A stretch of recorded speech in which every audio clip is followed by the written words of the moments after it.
Buongiorno, everyone, and welcome to Southern Italy, to our live group guided meditation and reading.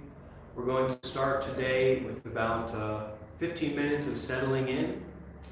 And after that 15 minutes, as we kind of open the doors for this space and allow people to join in, we're going to get started with a guided reading from Ajahn Sumedho, reading on realizing the mind. It should be quite insightful and a lovely reading and encouraging for our practice.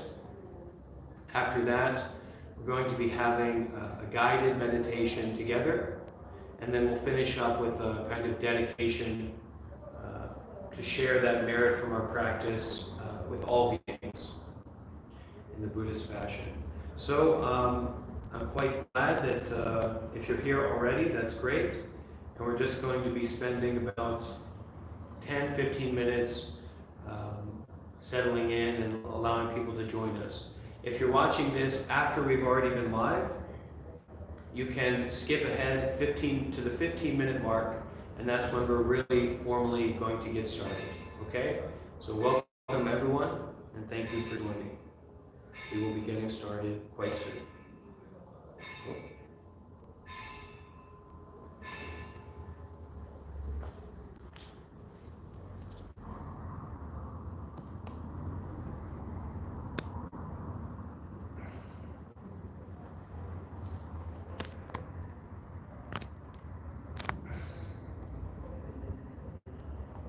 Hey Chesh. Hey Hunter.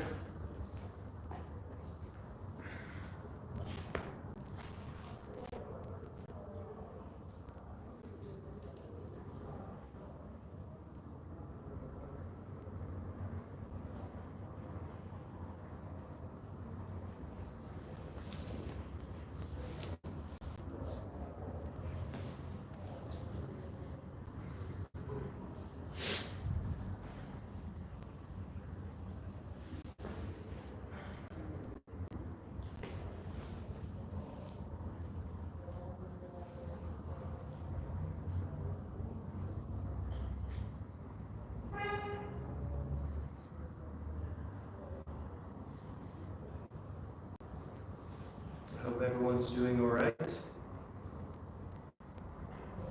Can take this time to kind of start to focus on your breathing and maybe even doing a little bit of stretching, a little bit of body movement.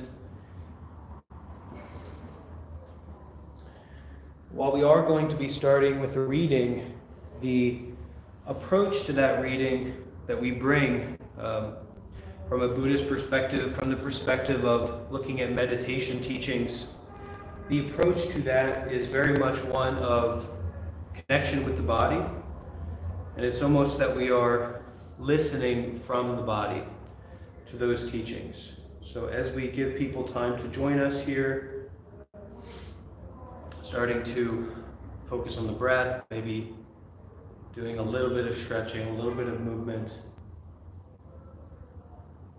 and also setting your intention. Do you really want to practice?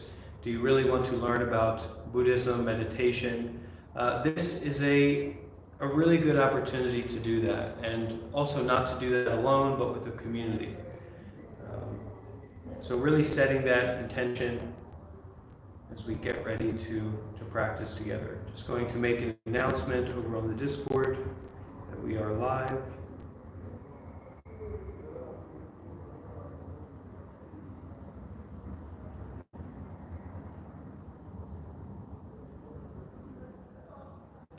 And it's nice to say hello in the live chat. So over time, we do take as the main practice in this community is our meditation, and meditation in general is very, very much self-work. It's extremely personal. But over time, as we show up again and again and again, we get to know each other. We get to connect. And friendships form in that way very organically, in a very grounded way. And part of what allows that to happen is expressing ourselves, saying, hey, I'm here. And when we do it on the Discord, we can hear each other's voices, we see each other's faces at times. But here we can just say hello, and you could even do a little introduction if you're new to the community.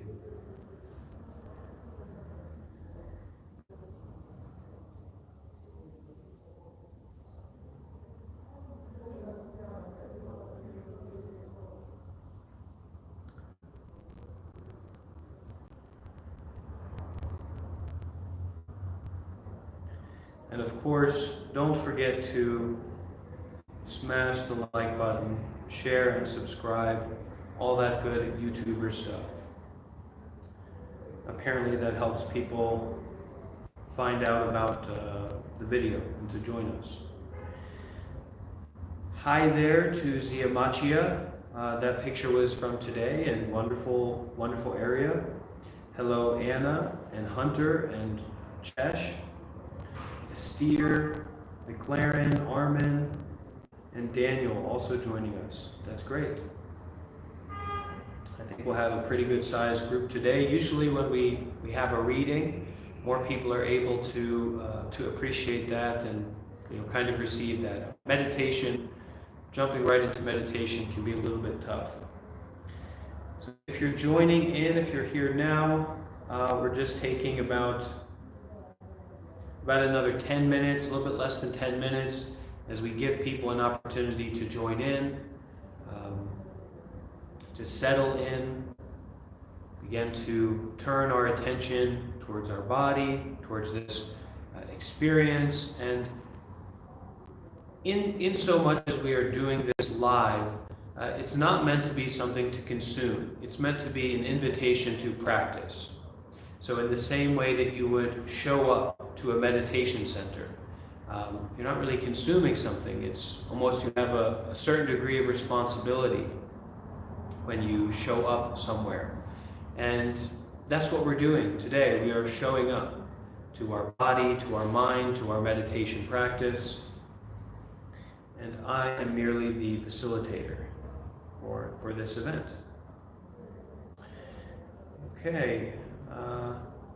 So hello Sana and Hoalu, Patrick, Rayhan, first time joining live, that's great. Meltmore is here, good friend of mine, Meltmore. Way28 up, hello, and Black Magic also. So we've got a lot of people joining today, that's really lovely and wonderful.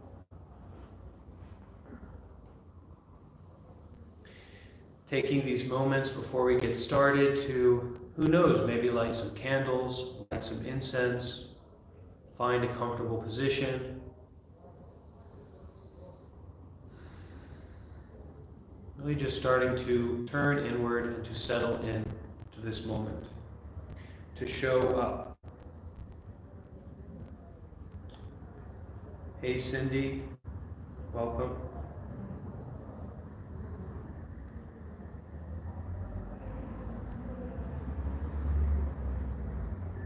We will formally get started in less than 10 minutes at the 15-minute mark for the video.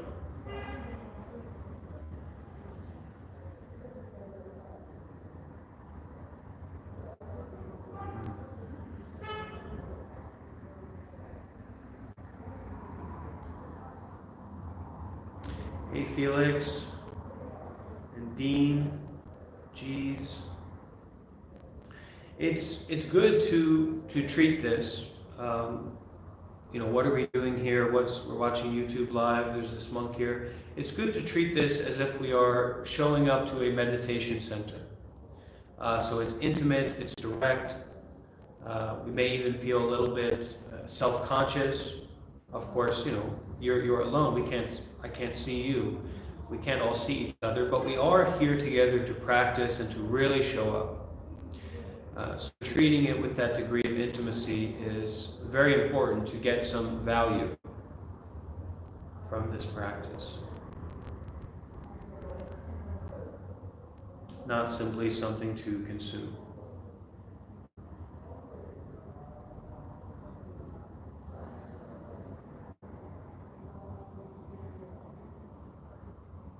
And we are also live streaming from the Pure Land. lucky for all of us. The pure land of our sincerity, the pure land of our interest to practice meditation, to realize the mind, to realize our nature.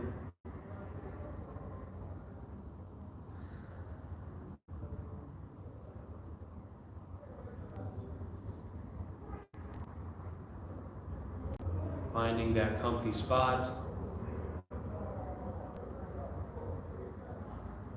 finding that intention to practice, that intention to meditate, to listen to the teachings.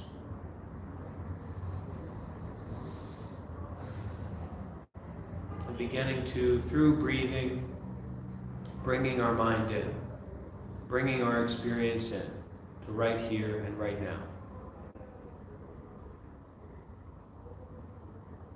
Stepping into this space of introspection, contemplation, and deep listening.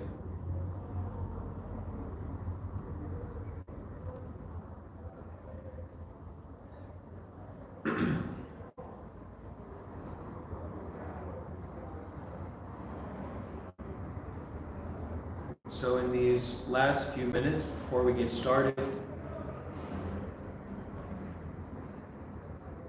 really bringing our attention to the breath, maybe taking a few deep breaths, filling up the lungs, exhaling, refreshing the air in the lungs, getting out any of that stale, old air that is settled in the lungs. Breathing in deeply, richly, fully. Breathing out, settling into the body.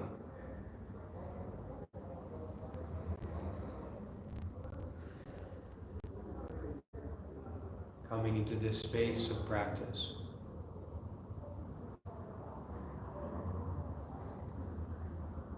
This space of vulnerability with ourselves.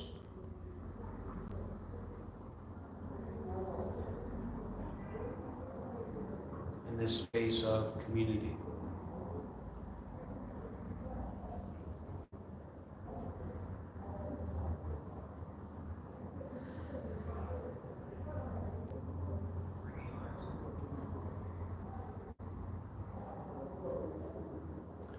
Allowing the breath to settle into its natural rhythm.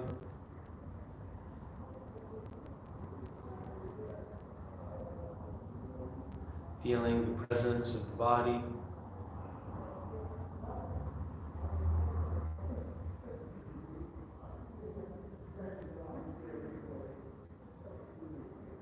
Feeling our lungs filling up and letting go of air.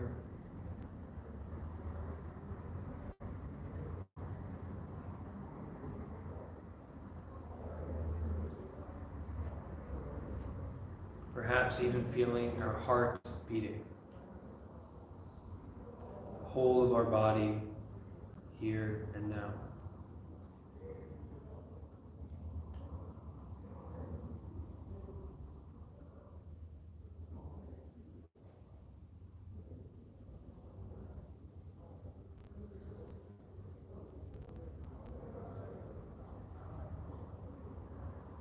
Settling in.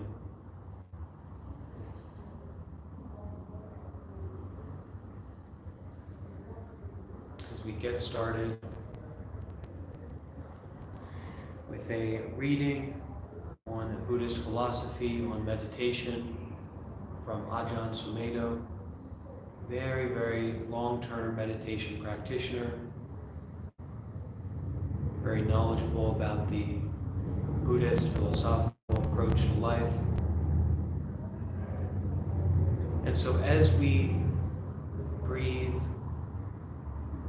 as we connect with the presence of our body, also opening ourselves up to a sense of deep listening,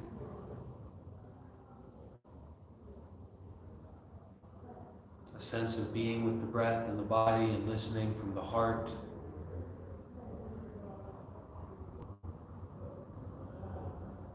opening ourselves up to wisdom,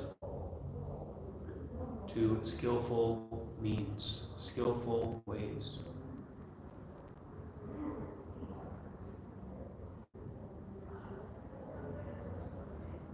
Ways of realizing the mind.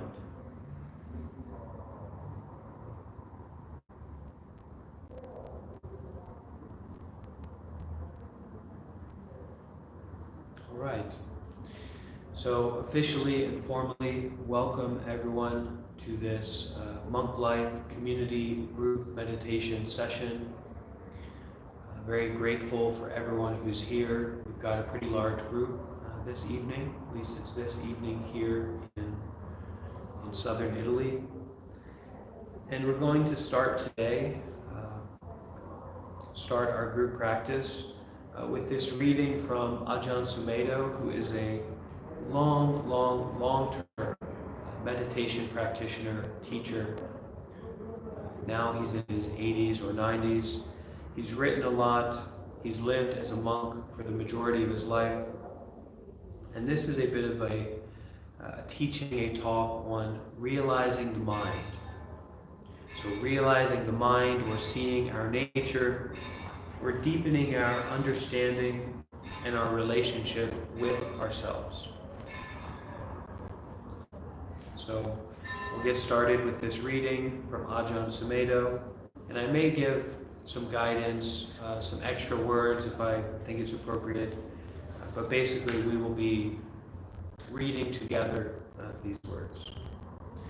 So, on the topic of realizing the mind, and during all this, being with the breath, being with the body, listening deeply, practicing meditation as we listen.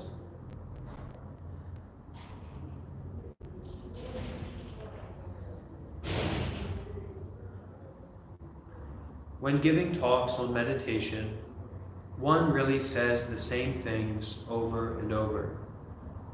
But it's necessary to do so because we keep forgetting over and over, and have to keep being reminded.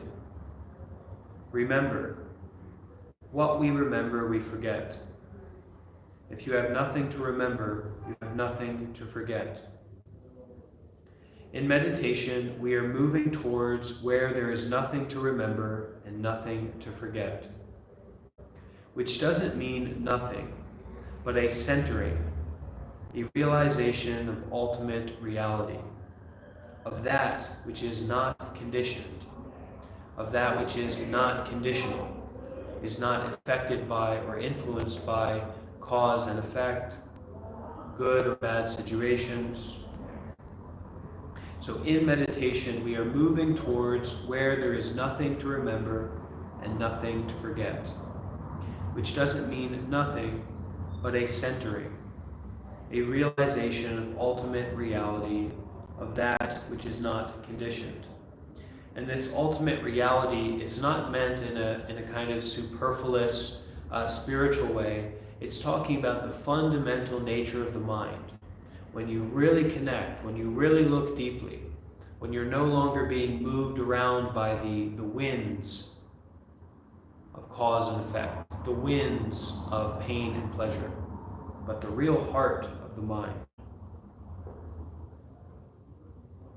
Realization is not gaining. You don't gain realization. You realize something which you have all the time but never notice. Meditation is not a gaining process either. We are not here to make ourselves into Buddhas, Bodhisattvas, Arahats, enlightened beings, or anything else, or to try to condition our minds into being Buddhist. You might think you have to have a religious brainwash.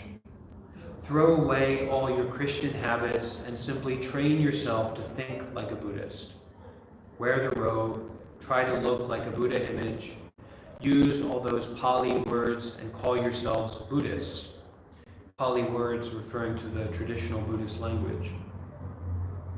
But that is just another costume, another act, another role to play.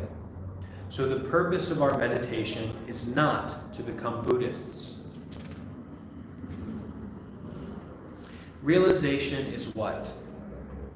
Think, the word real, realizing, recognizing, knowing, direct knowledge of ultimate truth. What do we mean by ultimate truth?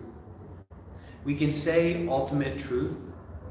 We can use the Pali word Dhamma or the Sanskrit word Dharma. We can say the absolute. We can say God. Whatever word one happens to be conditioned with is the word one prefers. Ultimate truth might sound a bit intellectual or not have the pull on the heartstrings that God has. But we don't quibble about terminology anymore. We don't care exactly what word we use. We don't try to find the perfect word to describe something which doesn't need any description, which cannot really be described, but can only be realized. We just do the best we can with whatever language we happen to have, because the point is not to decide which terminology is most accurate, but to go beyond the term to the actual realization of ultimate reality, God, the absolute, enlightenment, whatever.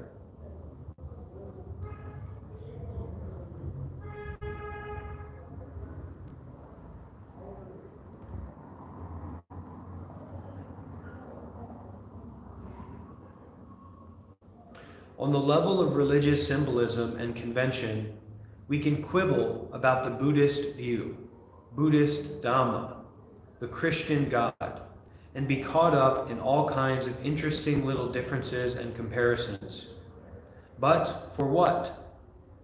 For something one hasn't realized yet, like the blind man describing the elephant.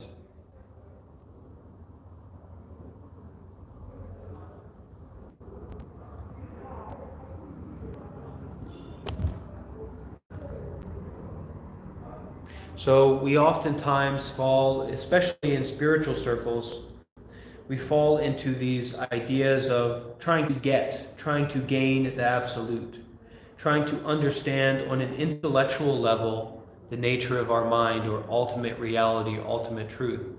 But what Ajahn Sumedho is saying here is that we're not trying to get it. And it doesn't matter what term we use or what idea or what story we tell ourselves about enlightenment or this spiritual thing or that spiritual thing, but it is experiencing directly. It is realizing directly this truth, this mind, whatever that we call it. It is not the perfect word or the most accurate description that we need, but rather the intention to reach the reality. That one-pointed intention, that sincerity, that kind of earnestness that takes you to the realization of truth, Dhamma. So people always run into this barrier with meditation.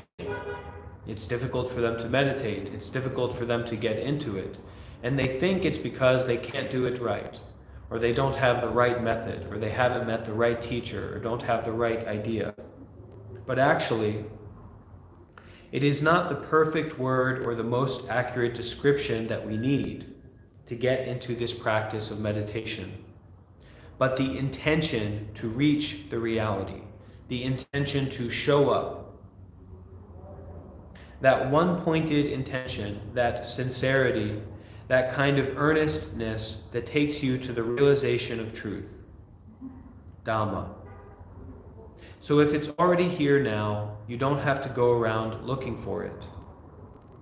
There are all these nice stories about religious pilgrims, religious seekers, going off to the Himalayas, looking for some saint living in a cave, or some mystic, some hermit, some monk, who lives in some remote valley or mountain crag and knows the truth.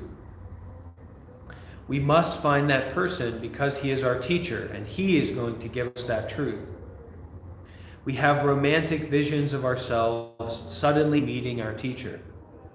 We climb up some remote Himalayan mountain crag, breathing hard, the air getting thinner, and he's standing there with eyes bright, radiant with love, saying, "At last you've come." On that fictional level, we can create interesting visions and fairy tales about religious seeking. But the real journey is an inward one. The real journey is an inward one. So in meditation practice, we are turning ourselves inward. We are turning our light, our attention from all those outside things inward. So how do we go inward? How do we journey inside ourselves? We start looking for something, the ultimate reality, as something we're going to find by looking within. So we think meditation is the way. I don't need to go to India. That's foolish rubbish. I don't need to go to the Himalayan mountains. I can just meditate and find the truth within myself. And that's a very good idea. But what is the truth? And what are you looking for? What are you looking for? Is the truth something? Does it have a quality that we should be able to recognize? The religious journey, the spiritual path, is what we call inclining to nibbana, inclining to or leaning towards enlightenment, understanding the truth. Turning away, inclining away from the sensory world to the unconditioned. So it's a very subtle kind of journey. It's not something you can do as an act of will. You can't just say, I am going to realize the truth, or I'm going to get rid of all my defilements and hindrances. I'm going to get rid of lust, hatred, and all my weaknesses, and actually do it. People who practice like that usually go crazy. A man I met years ago in a mental hospital had been a bhikkhu, had been a monk. This man had been a maha, meaning he had taken all Pali examinations. He went off to, Pali is the traditional Buddhist language, so this man that Ajahn Sumedho met in a mental hospital used to be a monk, and he was a scholar of the traditional Buddhist language, so he passed a lot of examinations, very skilled in that way. At one point, he went off to a mountaintop, went into his little hut, and said, "I'm not coming out until I'm perfectly enlightened." But he came out stark raving mad. If the journey is just an act of will and ego, of course, it takes you to madness. You keep bashing away, knocking about in your mind. With the ego, you're just caught in a trap. It seems a web of madness, hard to see beyond, or ever extricate yourself from. So meditation isn't something we do to attain or achieve or get rid of anything, but rather to realize. So meditation isn't something we do to attain or achieve or to get something or to get rid of anything, but rather to realize, to see. So what can we realize right now? You may think, well, I've been looking for the ultimate reality the whole time I've been sitting here, and I can't find it. What can you realize or know now, whatever your state of mind is? Whether you're agitated, having bad thoughts, angry, upset, bored, frightened, doubtful, uncertain, or whatever. So this is a question. What can you realize or know now? Whatever your state of mind is, whether you're agitated, having bad thoughts, angry, upset, bored, frightened, doubtful, uncertain, or whatever, what can you realize in the midst of all that? You can recognize that this is what is going on now.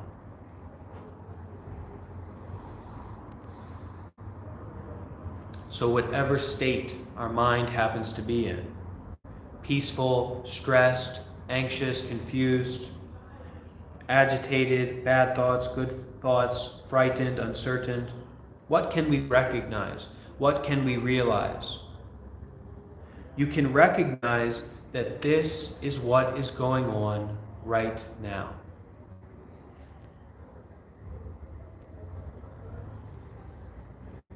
So as we continue in this reading, you can be with the breath, and you can recognize that this is what is going on right now.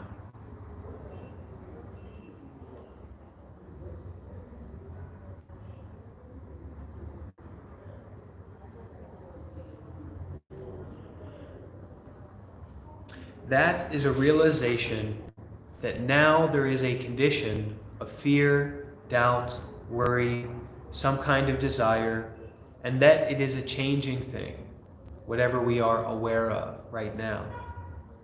If you're frightened of something, try to hold on to that fear and make it stay to become a permanent condition of your mind. See how long you can stay frightened. See if fear is the ultimate reality, is God. Is fear God? Is fear the ultimate truth? You can see fear. When I'm frightened, I know it. There is fear. But also, when I truly realize that there is fear, its power to delude me diminishes. Fear only has power if I keep giving it power. So that very awareness, there is fear. This is what is happening right now. That direct looking, seeing, realizing of the direct experience that you're having right now disempowers that experience from entangling you further and further. So being aware, recognizing, rather than getting tangled into, trying to get rid of or trying to get more of. Both of these are entangling us in that experience.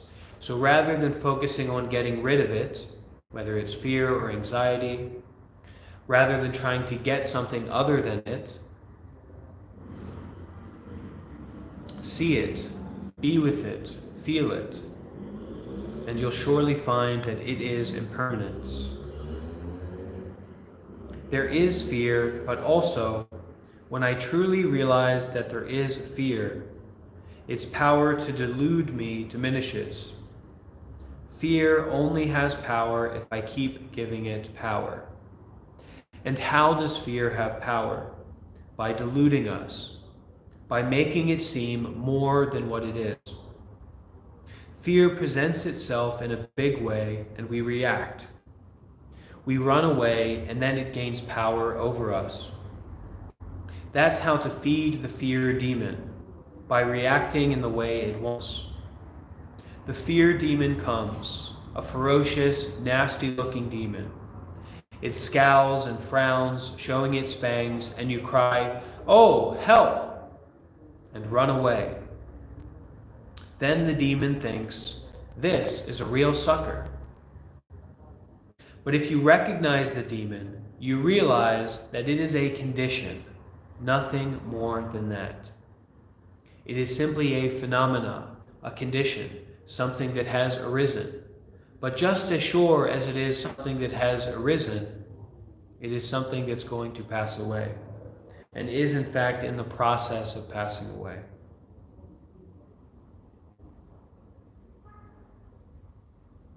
No matter how ferocious or nasty it might appear, it's really nothing. Simply recognize fear, the feeling of fear, as a condition that looks fierce and nasty. The same can be applied with our physical pain, our uncomfortableness. We try to sit down for meditation, we immediately feel uncomfortable, we feel a pain. And because of our reactivity to that pain, it can totally delude us. Oh, I can't meditate. I can't do this. I can't do that. I can't go for a walk. I'm anxious. There is anxiousness. There is fear.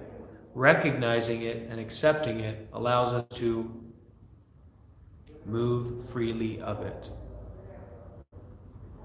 But when we're in this process of running away from that unpleasant experience, we are involving ourselves with it. Rather, recognize there is fear. There is pain. There is uncomfortableness.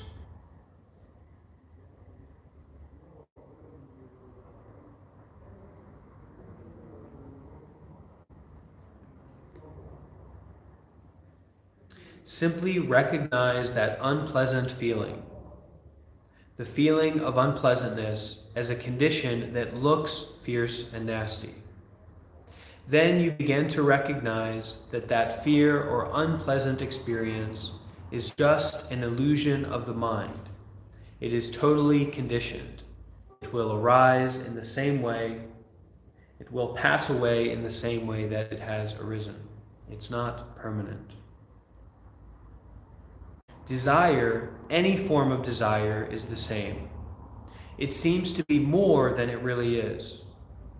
Meditation is breaking down, breaking through the illusion of the way things seem to be by recognizing, realizing conditions as they are, as changing, as unsatisfactory, and not having any personal quality, not any personal self or soul, as just things that come and go and change.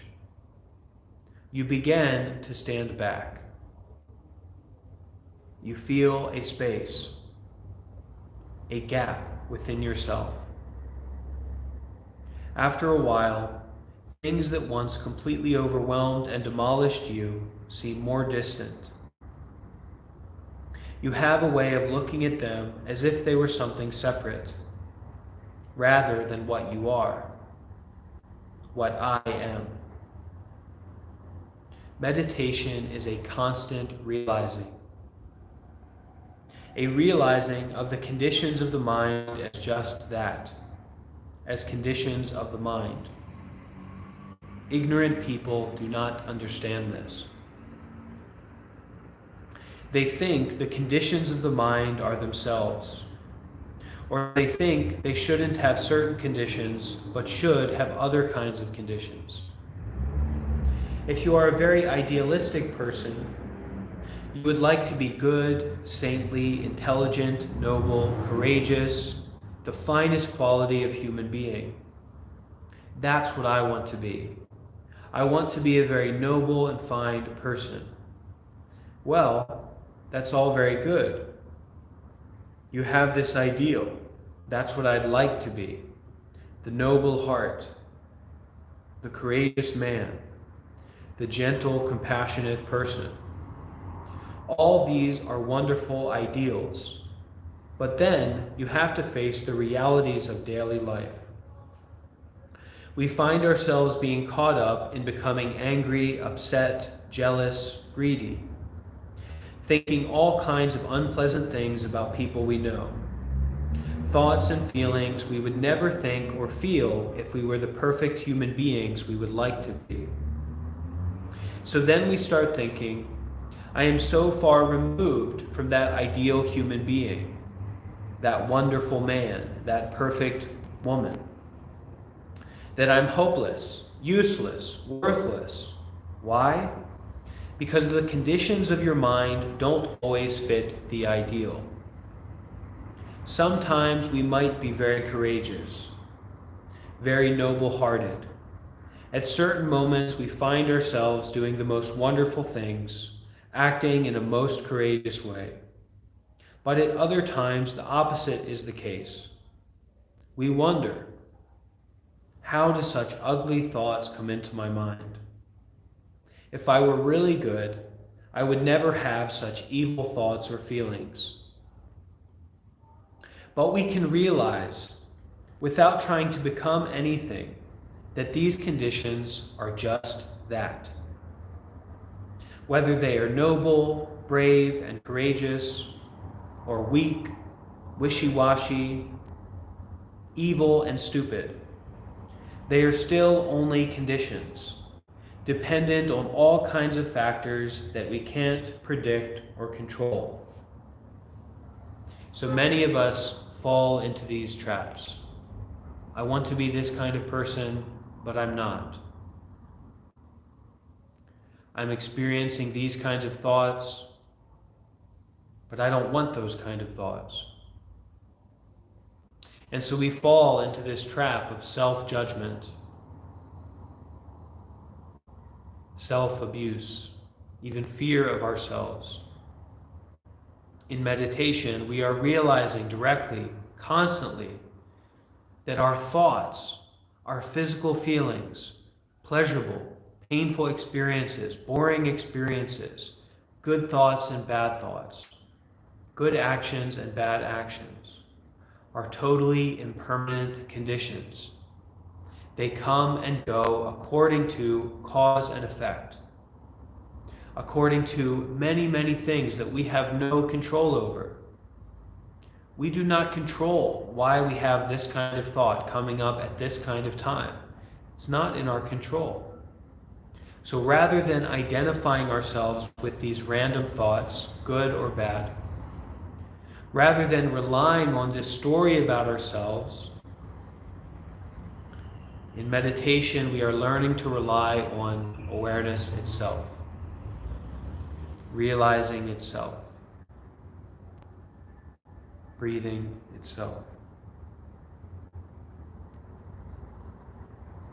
Begin to realize that on the conditional level of samsara, meaning this kind of story world, this story experience, this suffering experience that we find ourselves in, begin to realize that on the conditional level of samsara, everything is affecting everything.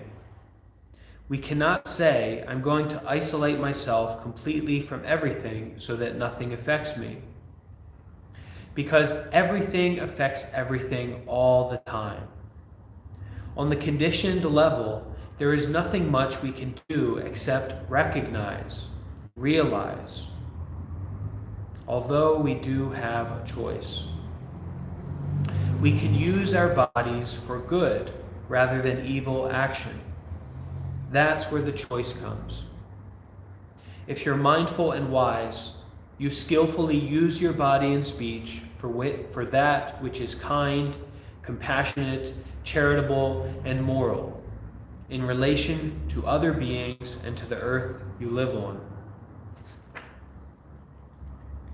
What goes on in the mind could be anything, maybe even the desire to kill somebody. But that is something you don't act upon. You just recognize it. You can recognize it as only a condition and not self, not a personal problem.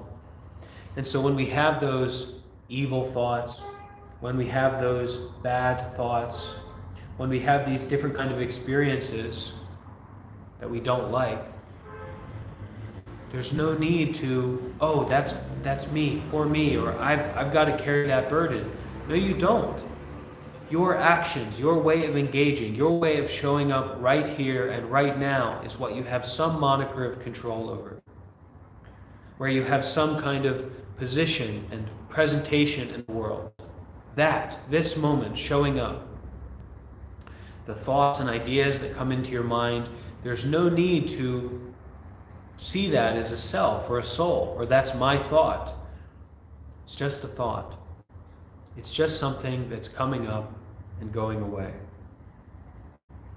You just recognize it.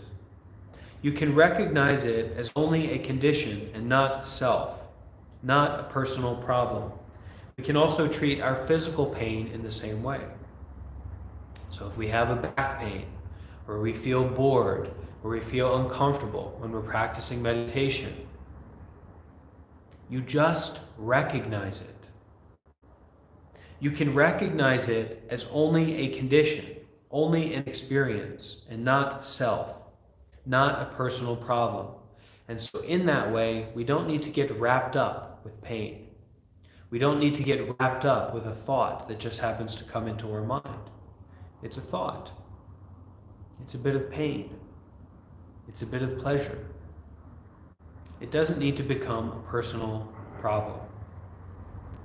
We don't inherently need to identify with it. Have any of you ever had any murderous impulses, wanting to kill somebody? I have. I can understand murder. I've never murdered anybody, never come close to it, but I have certainly had murderous thoughts. Where do those thoughts come from? Is there something rotten inside me that I should start worrying about? Or is it just the natural tendency of mind to want to annihilate something which makes it feel totally repelled and averse? Or to kill something inside of ourselves as well? That's natural enough. Killing is a part of nature. It goes on all the time. Animals kill each other. Just listen some nights in the forest. You hear killing going on all the time. Rabbits screaming as foxes grab their throats. It's a natural inclination. It's nothing abnormal.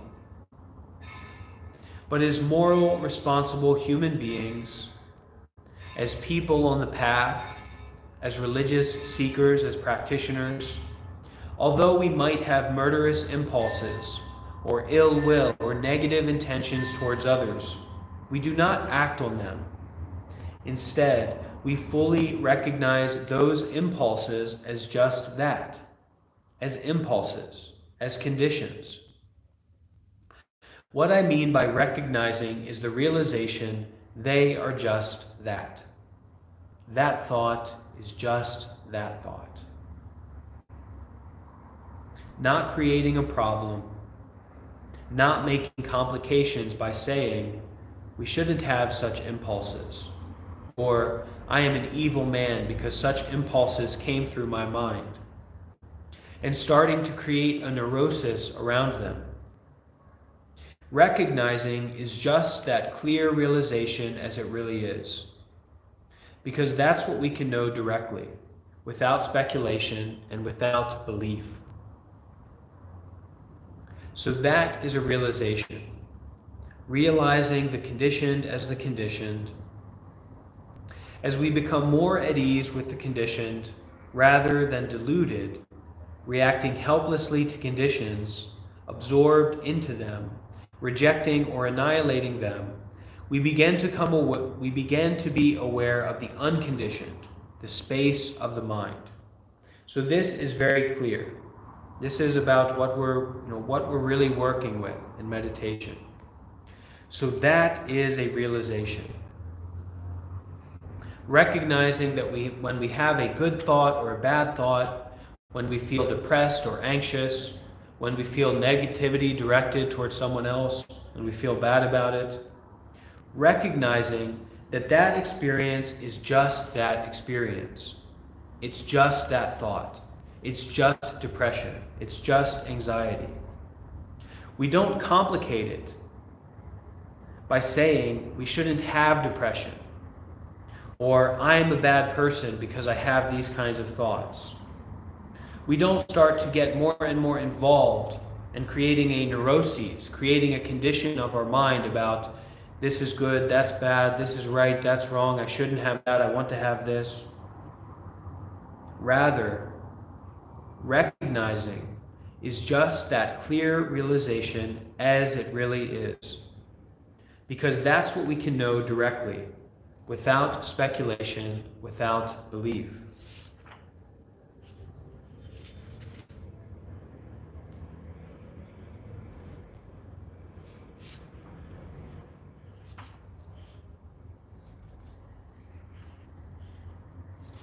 Realizing that this is the way it is right now.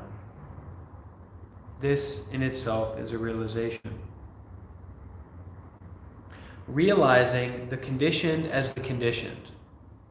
Thoughts and experiences coming up because causes and conditions have come together for them to come up. Not because it's me, I, mine. As we become more at ease with the conditioned, meaning that we recognize that certain experiences, certain thoughts, certain feelings happen, they come up. As we become more at ease with the conditioned as the conditioned, not as me, mine, self, rather than deluded, rather than becoming deluded by those thoughts, caught up in those thoughts, caught up in those ideas and our story about ourselves and our story about our depression and our story about our anxiety and all this, rather than reacting helplessly to conditions because we're in this constant state of reactivity, becoming absorbed into them, trying to reject or annihilate them, we begin to be aware of the unconditioned, the space of the mind. You think that conditions are everything, but they have to come from something. Since they are impermanent, where do they come from and what do they disappear into? As you watch, you begin to feel or experience the emptiness or the wholeness or the unconditioned, the awareness nature. Whatever word you use isn't quite it. We say the unconditioned, that which is not born, does not die. That's realization too. For those of you who have realized that, that's reality. The conditioned is reality, but the quality or appearance of a condition is not ultimate reality. The content of our mind is not the nature of our mind. It's only a conventional, impermanent appearance, the way things seem to be on a habitual, conventional level. Buddhist meditation is the practice of being awakened, being Buddha, by recognizing, by realizing the way things really are. As you directly experience them, pain in your knees, a feeling of happiness, any sensation, thought, memory, or emptiness, without grasping, without selecting, picking, or choosing. We develop the equanimous heart, the mind that is balanced and full, complete and whole, seeing things as they really are, no longer deluded by anything, by no thing, or by nothing.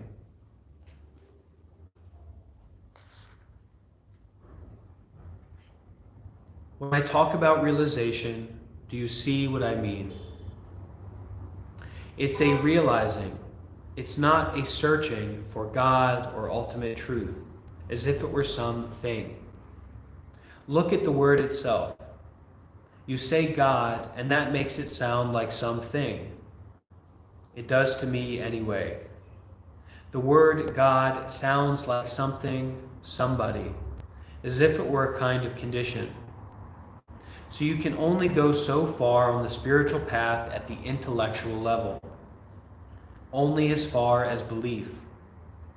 If you believe in words or ideas, but never go beyond them, you're still caught in attachment to an idea about the truth, rather than knowing the truth.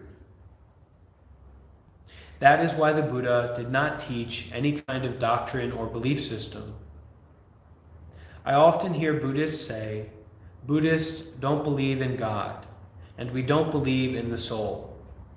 If you're a real Buddhist, you don't have any of that stuff. Souls and gods, soulless and godless is what we are. But that is an annihilationist teaching. That's pure annihilationism. Disbelieving in God and a soul is just the opposite of the other, of believing. It is not a realizing of the truth. It is only believing a negation rather than believing an affirmation.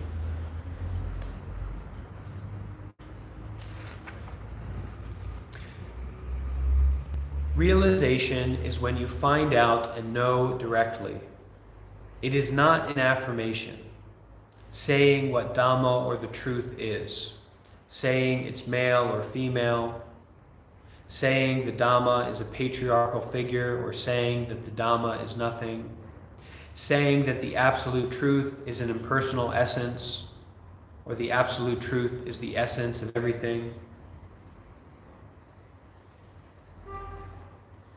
We're not trying to define that which is indefinable, but to know, to realize that which is beyond definition, beyond limitation. So our practice is just that. We have to keep reminding ourselves because the force of habit is so strong. We so easily absorb into our thoughts and memories, into habits of looking for something or trying to get rid of something. We so easily believe all the opinions and views we have about ourselves and others, and the world we live in. We believe so easily because some of our opinions and views are so sensible, so rational, so practical, reasonable, intelligent, brilliant. The brilliant views and opinions that I have. We are not trying to say that you shouldn't have brilliant views and opinions either. It's all right to have brilliant views and opinions as long as you recognize that they are only impermanent conditions of the mind.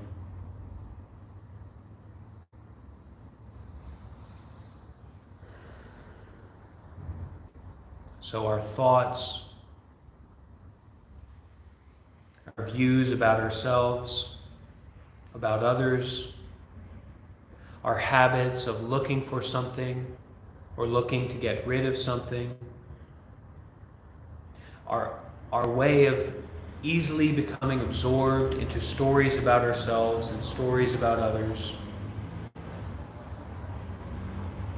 All of these, a major part of our lives.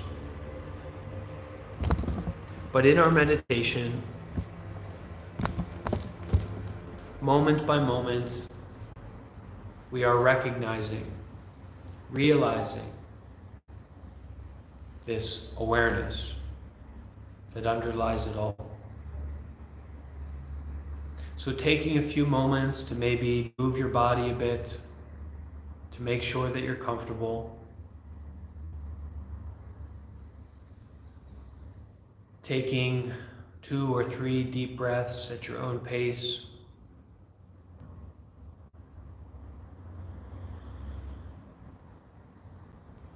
Closing your eyes if you like.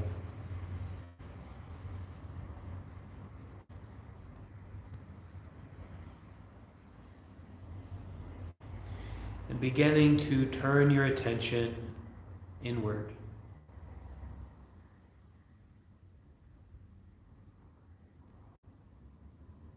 As we breathe, beginning this practice of recognizing, realizing,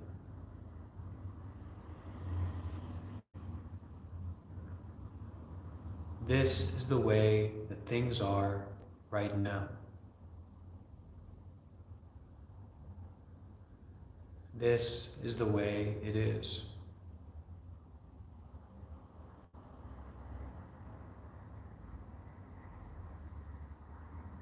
As we practice being with, this is the way it is.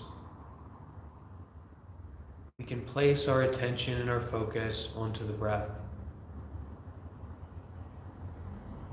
Fundamentally, we are simply sitting and being aware, relying on our awareness rather than our thoughts or our feelings. As we practice this being aware, we can use the breath as an anchor, anchoring ourselves into the present moment, anchoring our mind to be here, to be aware. focusing the mind on feeling the breath as it comes in through the nose and goes out.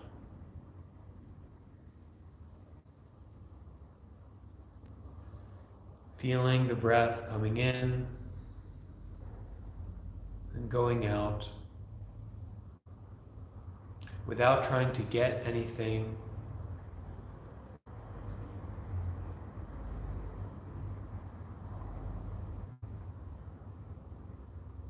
Breathing and being aware.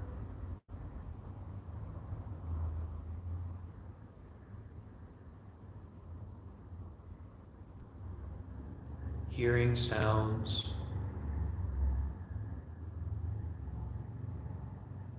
Feeling the body.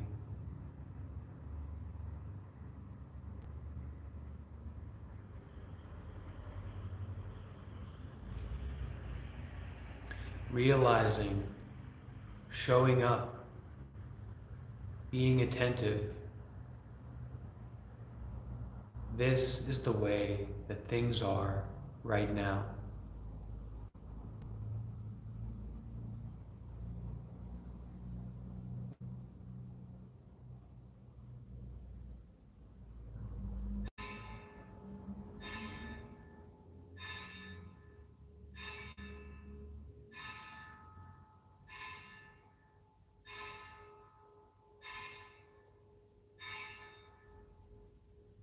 Remembering that our practice is not to get something.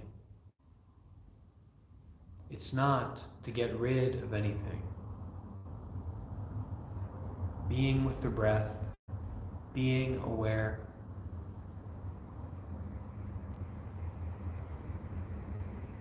Being with the way that things are right now.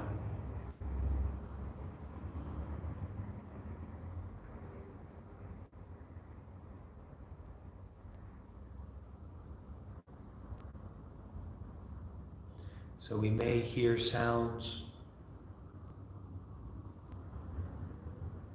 We may feel the presence of the body, maybe pain, maybe thoughts. Not identifying with them, not becoming absorbed, not becoming reactionary. Being with the breath and being aware.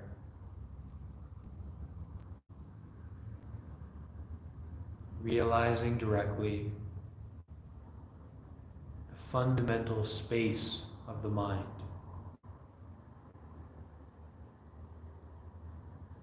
This quality of spaciousness and awareness itself.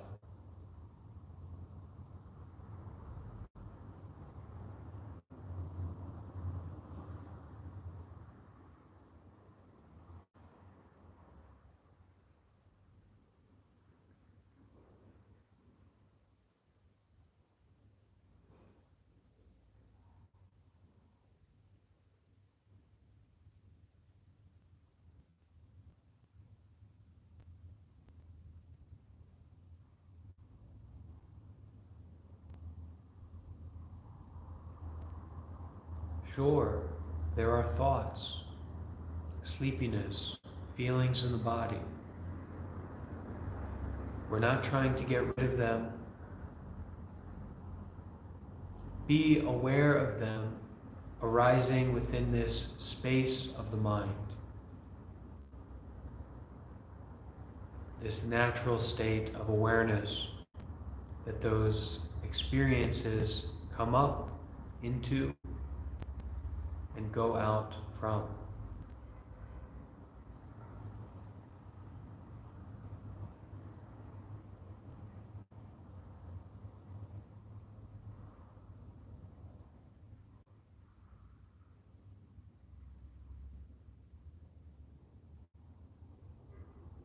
Being wholeheartedly aware right here and now.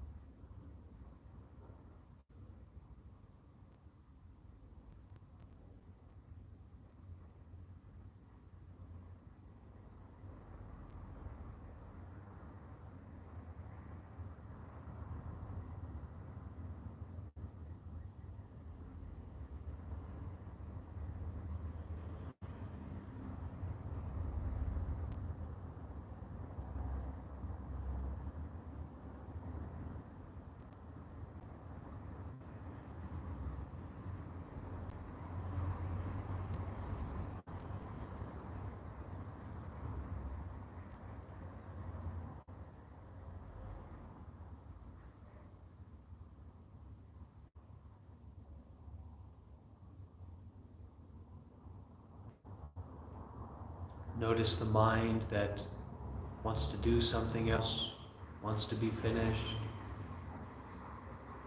All these wants and desires. I want that, and I don't want this. Notice that those experiences are totally and completely impermanent, only arising out of habit. Noticing, realizing our true nature, our fundamental awareness mind.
In the same way that a drop of water on a still pond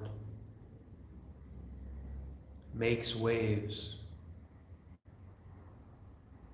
allow those drops of your sensations, thoughts, to settle, to release and relax.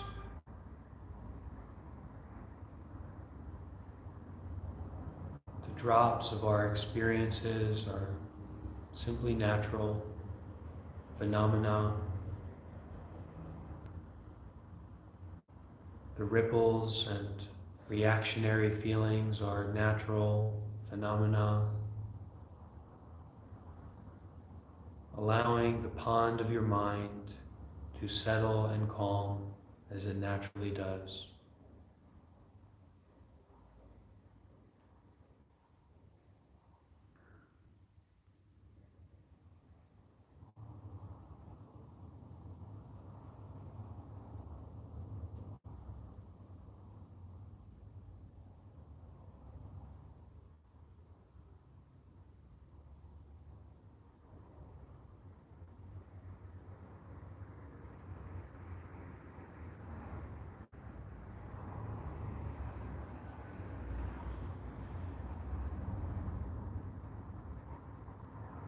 Our meditation practice is nothing more than breathing and being aware.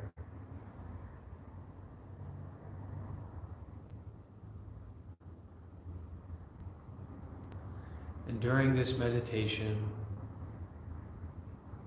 rather than being caught up or absorbed into those thoughts or sensations, simply noticing them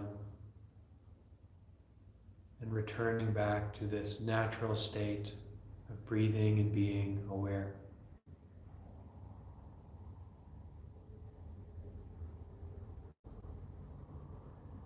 Even the breathing happening within this awareness nature.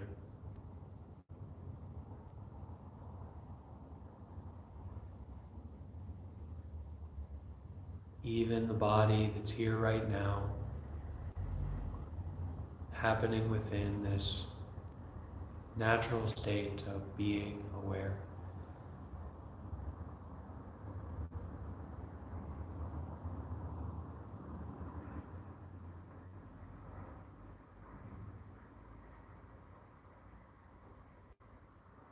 Aware of the body, aware of breathing.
attentive, bright, really showing up.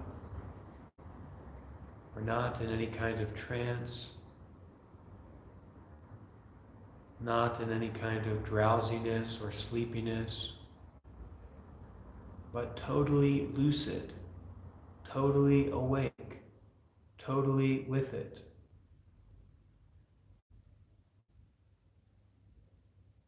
Being with the spaciousness of the mind.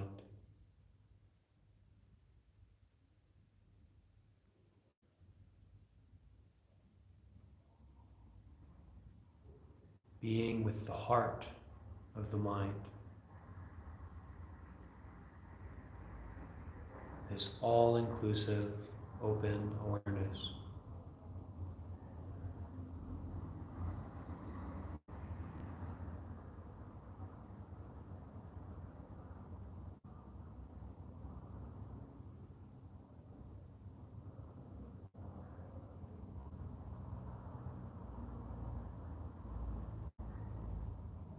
Breathing and being aware.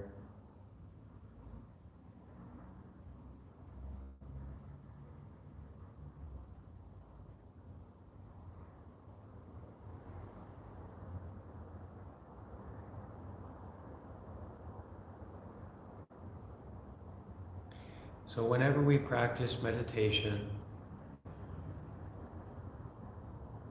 we can sit or lay down and bring our focus and our attention onto the breath.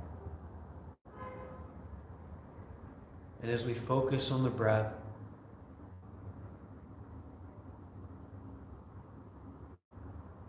placing our intention and our sincerity to being aware rather than getting involved in anything. Meditation is this constant practice, moment to moment, of just being. Being with, this is the way that things are right now.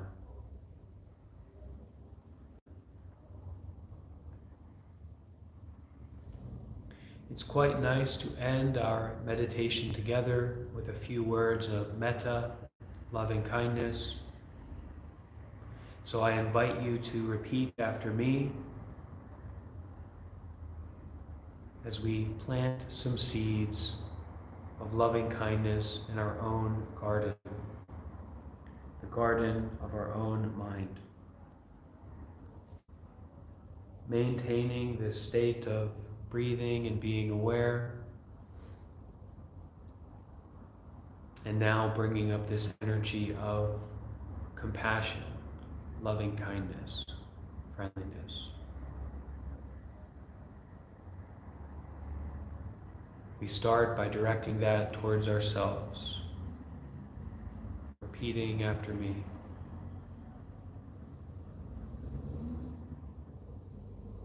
May I be well, happy, and peaceful.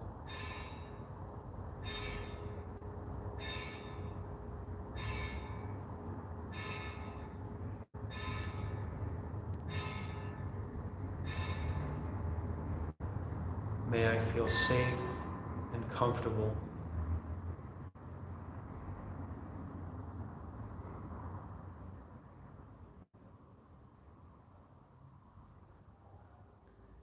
May I be free from all fear.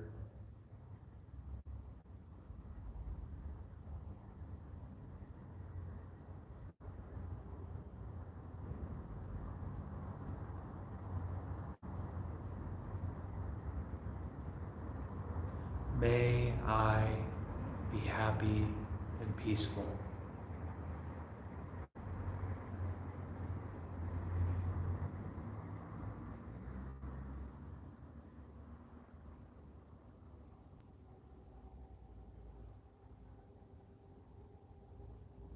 May I be free from mental and physical suffering.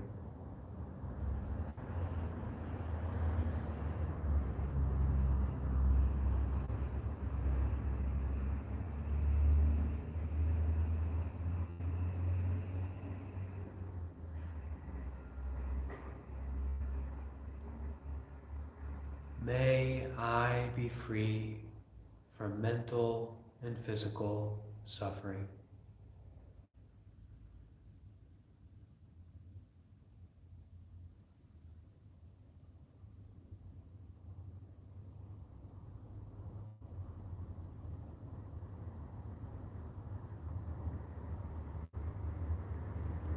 May I be free from all suffering.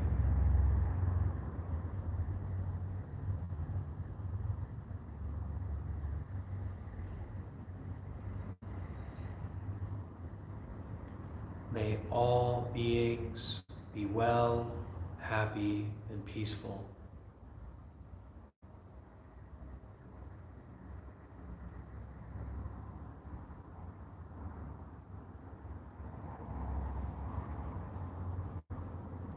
May all beings be free from suffering.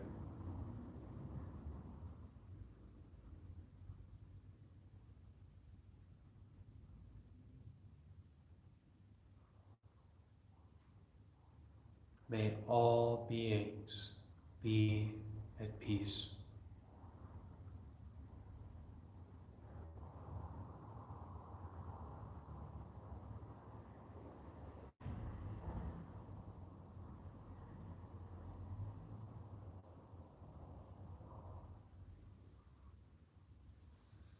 If your eyes are closed, you can gently open them.